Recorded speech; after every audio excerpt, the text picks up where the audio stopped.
एक बार की बात है, वीर और इमली आपस में खेल रहे थे। तभी इमली वीर से कहता है, वीर आज हम स्कूल नहीं जाएंगे क्या?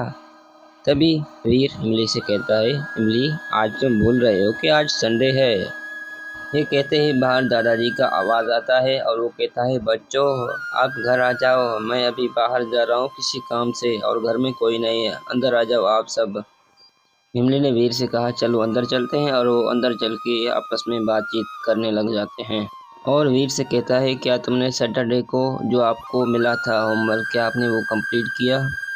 नहीं इमली, मैंने तो अभी वो स्टार्ट भी नहीं किया है, क्योंकि कल जैसे ही मैं स्कूल से वापस आया तो मैंने खेलने कूदने में ही लग गया और मैंने कुछ भी नहीं लिखा। ओह ये तो बहुत बुरा हुआ, अभी चलो अभी होमवर्क करते हैं, इमली वीर से ये कहता है। दरवाजे पर मैड मैक्स आ जाता है और कहता है, आज तो मैं इमली को ले ही जाऊंगा। और वो दरवाज़ा खटखटाने लग जाता है। तब उसे पता चलता है कि दरवाज़ा तो खुला हुआ है और वो अंदर चला गया। अंदर अभी भी वीर और इमली आपस में बातें कर रहे थे कि अचानक वीर के कानों में किसी के आने की आवाज़ पहुंची। वीर ने झटके से उधर देखा और सोचने लगा कि दादाजी तो अभी अभी बाहर गए, दादाजी तो हो नहीं सकता, और कौन हो सकता है। उसने देखा कि वो मैड मैक्स था। मैड मैक्स ने वीर और इमली से कहा कि मैं तुम्हारे दादाजी से मिलने आया हूँ, वो कहाँ गए हैं? वीर ने कहा कि वो अभी अभी बाहर गए हैं, आपको 10 मिनट पहले आना था तो आप दादाजी से मिल लेते। तभी मैड मैक्स कहता है, हा हा हा, मैं तुम्हारे दादाजी से मिलने नहीं आया।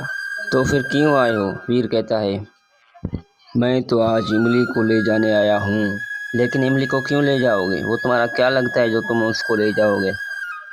तभी मैड मैक्स वीर से कहता है, वीर तुम पीछे हट जाओ सामने से, वरना तुम्हें चोट लग सकती है। लेकिन वीर सामने से नहीं हटता। मैड मैक्स ने वीर को दोबारा भी ये कहा कि सामने से हट जाओ। अब इमली कहता है, क्या हुआ मैड मैक्स, आप बताएं, क्या मसला क्या है, आप बताएं। हाँ हाँ, मसला कुछ नहीं। और उसने वीर को डंडा मारा और वीर नीचे गिर गया। वीर का नीचे गिरते ही मैड मैक्स इमली की तरफ आगे बढ़ता है और आगे बढ़ते ही उसने इमली से कहा, अब चलो मेरे साथ। इमली ने आने से इनकार किया तो उसने इमली को बेहोश करके ले गया।